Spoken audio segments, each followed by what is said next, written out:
Hello, this is Remy from Trading Central. This morning, Euro-dollar rebounded 0.2% to own 13.45, and we will focus on the pair's intraday technical outlook. On a 30-minute chart, Euro-dollar remains on the downside. It stays within its consolidation zone,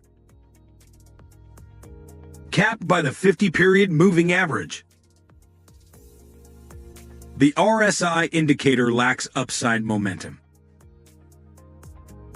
Below the intraday key resistance at 114.15. Watch 112.70 and 112.20 on the downside. Alternatively, a break above 114.15 would open a path to 114.85 and 115.45.